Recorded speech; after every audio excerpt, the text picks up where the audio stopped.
बिस्मिल्लाहिर्रहमानिर्रहीम अस्सलाम वालेकुम वेलकम टू क्विक रिव्यू। और क्विक रिव्यू में वर्ल्ड अफेयर्स सीरीज के अंदर आपका वेलकम है। आज हम वर्ल्ड अफेयर्स में बात करने जा रहे हैं जी इजिप्ट्स प्लान फॉर गजा रिकंस्ट्रक्शन, यानी कि गजा की तामीर नो के लिए मिस्र का मंसूबा क्या है, इसको हम डिस्कस करने जा रहे हैं। आपने देखा कि अभी जो है वो रिसेंटली जो है अरब लीग का जो समिट है वो कायरो के अंदर हुआ, मिस्र के अंदर, और वहाँ पे गजा की रिकंस्ट्रक्शन के ऊपर बातचीत की गई है।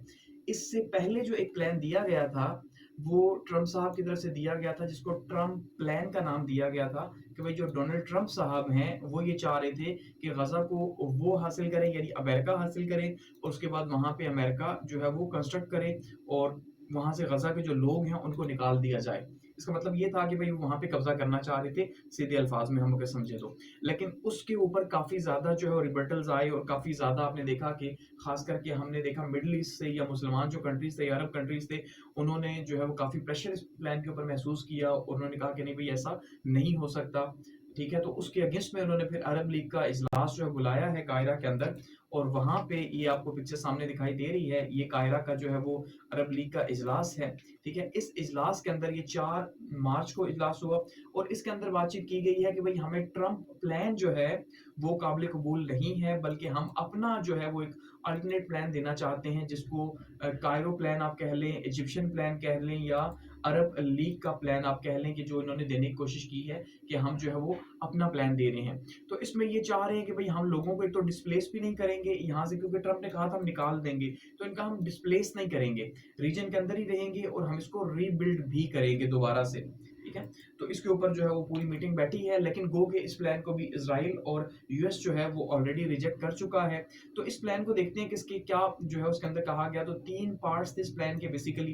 पहले के अंदर ये कहा गया कि भाई इंटरिम मेजर्स लिए जाएंगे, यानी कि उबूरी तौर पे सबसे पहले हम जो है वो कोशिश करेंगे कि जो तबाही हुई हुई है तो लोगों को कम से कम रिकवरी फेज के अंदर लेके जाया जाए और उनकी जिंदगी बचाई जाए। ठीक है, तो इंटरिम मेजर्स होंगे, उसके बाद रिकंस्ट्रक्शन होगी सेकंड लेवल पे, उसके बाद जो गवर्नेंस देखेंगे कि भाई अब गजा को कौन गवर्न करे और किस तरह से इसको हम आगे लेके चल सकते हैं। तो ये जो है वो प्लान्स का दिया गया है। अब यहाँ पे की फीचर्स क्या हैं गजा रिकंस्ट्रक्शन के, तो उसमें सबसे पहले फाइनेंशियल फ्रेमवर्क एंड कॉस्ट की बात की गई है जी, कि भाई फाइनेंशियल फ्रेमवर्क इसका क्या होगा, कि पैसे कहाँ से आएंगे और कैसे कितनी कॉस्ट पड़ेगी। तो जो एस्टिमेटेड कॉस्ट है वो है तकरीबन 53 बिलियन डॉलर्स। जी हाँ, यानी कि 53 अरब डॉलर्स जो है वो इसको दोबारा से बिल्ड करने के ऊपर लगेंगे। तो अब आप सोचिए कि जो तबाही की गई है, ठीक है, तबाही करे कोई तो भरे कोई। अब की इसराइल ने अपनी दुश्मनी निकालने के लिए, लेकिन उसके बाद क्या हासिल हुआ, उन्हें तो कुछ हासिल हो गया तबाही करके या हमास को कमजोर करके, लेकिन मुसलमानों को या हम देखें क्या हमारे हाथ आया कि 53 जो है वो बिलियन डॉलर्स का नुकसान हो गया। और ये प्लान जो है वो 53 बिलियन डॉलर्स का 5 ईयर्स में होगा, यानी मिस्र का जो प्रपोजल है उसमें बताया जा रहा है, जिसके अंदर वो इंफ्रास्ट्रक्चर, हेल्थ केयर, एजुकेशन और हाउसिंग जो है वो गजा के अंदर इस पे काम करेंगे। ठीक है, अच्छा, इसमें 3 फेजेस हमने देखे थे। फर्स्ट फेज के अंदर जो कोशिश की जा रही है वो क्या है जी, वो इमीडिएट रिकवरी है। ठीक है, यानी फौरी तौर पे रिकवरी की तरफ जाया जाएगा, जिसमें सबसे पहला काम क्या है कि जो कचरा है उसको हटाया जाएगा, रोड को साफ किया जाएगा और रिस्टोर किया जाएगा वाटर और इलेक्ट्रिसिटी को। जाहिर बात वहां पे सब गरम गरम है। अभी पिक्चर देखिए आप यहाँ पे, तो इस पिक्चर के अंदर कहाँ पे जो है वो कंस्ट्रक्शन हो सकती है। कंस्ट्रक्शन तब पॉसिबल है कि जब यहाँ पे सफाई हो। जब भी कोई काम किया जाता है तो पहले जमीन को साफ किया जाता है, तो यहाँ पे कचरे को उठाएंगे, इस बिल्डिंग के कचरे को, और उसके उठाने की कॉस्ट भी होगी। उसके बाद यहाँ रोड बनेगी, फिर पानी का सिस्टम होगा, फिर इलेक्ट्रिसिटी जब तबाह हो चुका तो ये होगा। उसके बाद जो सेकंड और थर्ड फेज है वो लॉन्ग टर्म प्लान का होगा, जिसके अंदर रोड बनाए जाएंगे, स्कूल्स बनाए जाएंगे, हॉस्पिटल बनाए जाएंगे, ठीक है, और बाकी जो बिल्डिंग्स हैं वो बनाई जाएंगी सेकंड फेज के अंदर। अब इसकी फंडिंग स्ट्रेटेजी क्या होगी, जो इजिप्शियन प्लान है इसकी फंडिंग स्ट्रेटेजी क्या होगी, गल्फ कोऑपरेशन काउंसिल जो है, जीसीसी जो है, ये स्टेट्स इसके अंदर फंडिंग करेंगी। और इसके अंदर दो ही सबसे अमीर स्टेट्स हैं फिलहाल, सऊदी अरेबिया और यूएई, ये जो मदद करते हैं, बाकी जो है वो डोनेट करेंगे। इसके साथ साथ यहाँ पे एक इंटरनेशनल डोनर कॉन्फ्रेंस बुलाई जाएगी, जिसमें पैसे मांगे जाएंगे कि भाई 53 बिलियन डॉलर्स कॉस्ट है गजा की, तो पैसे दो, आप और तो नहीं रोक सकती, आप पैसे दो। ठीक है, तो ऐसे में यहाँ से फंडिंग जो लाई जाएगी, ये प्लान है इसके अंदर। और इसको इसका जो मैकेनिज्म है फाइनेंशियल जो पूरे का पूरा सिस्टम आएगा, तो इसकी ट्रांसपेरेंसी के लिए, अकाउंटेबिलिटी के लिए जो इजिप्ट है वो ये कह रहा है, यानी मिस्र ये कह रहा है कि भाई हम चाहते हैं कि इसकी अकाउंटेबिलिटी भी हो, फंड्स कहाँ से आए, कहाँ गए, तो एक पैरामीटर के तहत, एक अकाउंटेबिलिटी के तहत उन फंड्स को यूज किया जाए, ये भी इस प्लान का हिस्सा है। सेकंड जो सबसे इंपॉर्टेंट है वो है गवर्नेंस एंड पॉलिटिकल स्ट्रक्चर। अब यहाँ पे सबसे बड़ा प्रॉब्लम ये है कि भाई अब हमास का 2007 से कंट्रोल था गजा के ऊपर, अब हमास तो तबाह हो गया, ठीक है।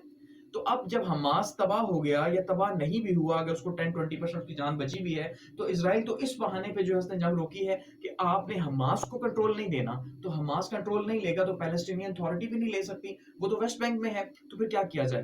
तो यहाँ पे प्रपोजल ये आया है कि भाई आप टेम्पररी जो है वो टेक्नोक्रेटिक एडमिनिस्ट्रेशन बनाएं।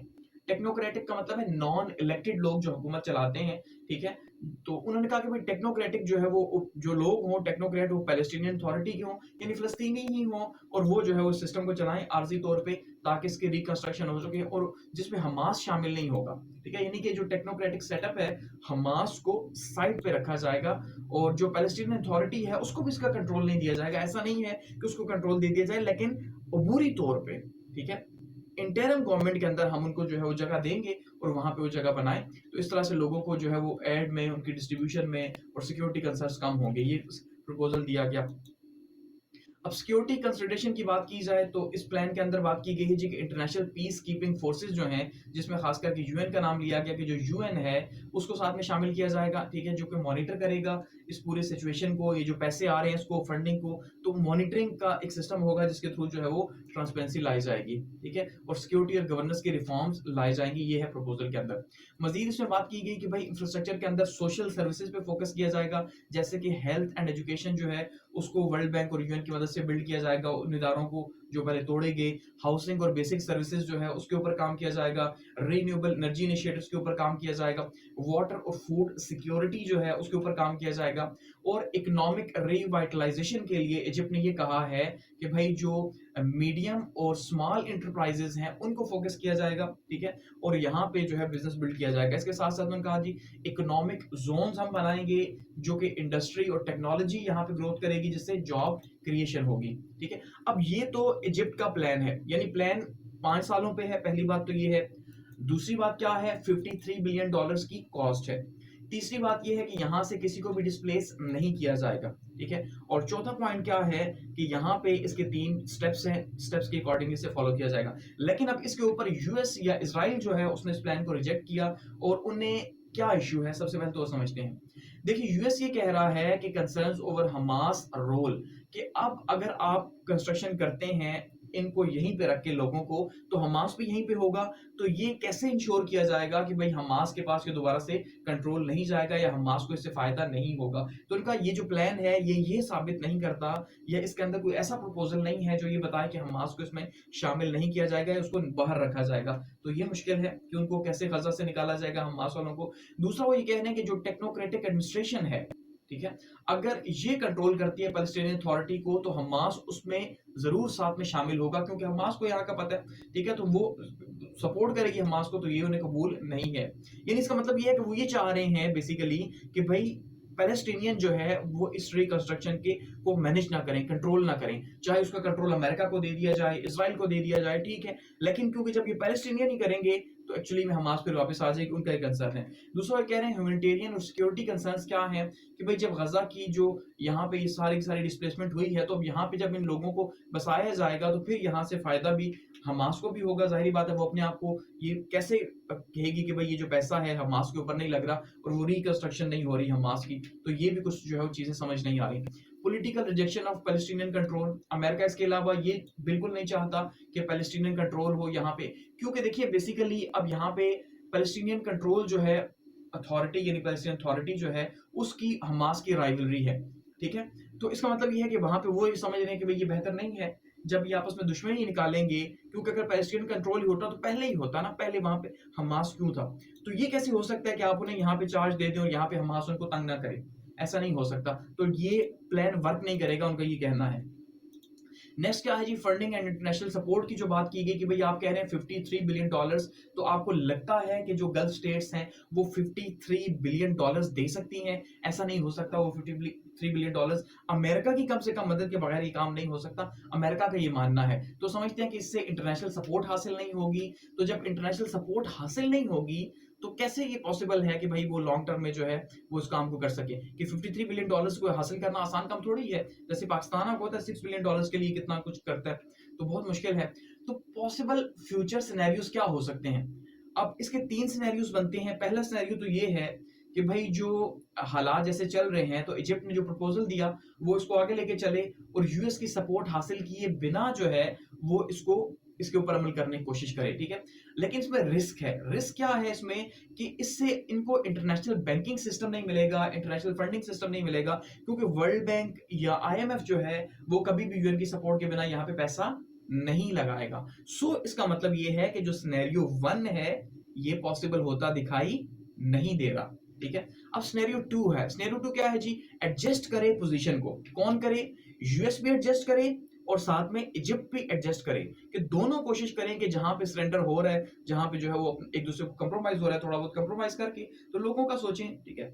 लेकिन ये भी हालात नजर नहीं आ रहे। और तीसरा सिनेरियो क्या है कि ये स्टेलमेट प्रोलॉन्ग जो है वो सिलसिला चलता रहे, बस ठीक है, गजा वाले रुले रहे और यहाँ पे जो है वो इंटरनेशनल प्लेयर्स इंटरनेशनल गेम्स करते रहे कि भाई तुम मैं ये वो, तो ये मामला इस तरह चलता रहे, जो कि नाकाबिले कबूल है, ठीक है। तो ये प्रपोजल्स आए हैं और उनकी रिजेक्शन भी आ चुकी है। तो अब देखते हैं कि क्या गजा का कंट्रोल पैलेस्टीन अथॉरिटी के पास जाएगा, क्वेश्चन नंबर 1, ठीक है। अगर नहीं जाएगा तो वो कंट्रोल किसको दिया जाएगा? क्योंकि ये पॉसिबल नहीं है कि अमेरिका जो है वो पैलेस्टीन अथॉरिटी को कंट्रोल देने दे, ये नहीं हो सकता, याद रखिएगा, क्योंकि इजराइल नहीं चाहेगा। हमास को वो दे नहीं सकते। तो फिर कौन इंटरनेशनल लेवल के ऊपर गजा को जो है वो हैंडल करेगा और किस तरह से गजा की जो एडमिनिस्ट्रेशन है उसको मैनेज किया जाएगा? तो ये एक सरदर्दी जरूर है कि कैसे इसको मैनेज किया जाएगा, ठीक है। तो देखते हैं कि जो है किस तरह से इसको मैनेज किया जाता है और ये जो प्लान है ये वर्क करता है या नहीं करता। लेकिन ये ट्रम्प प्लान के अपोजिट एक प्लान दिया गया है, ठीक है, गजा की रिकंस्ट्रक्शन का।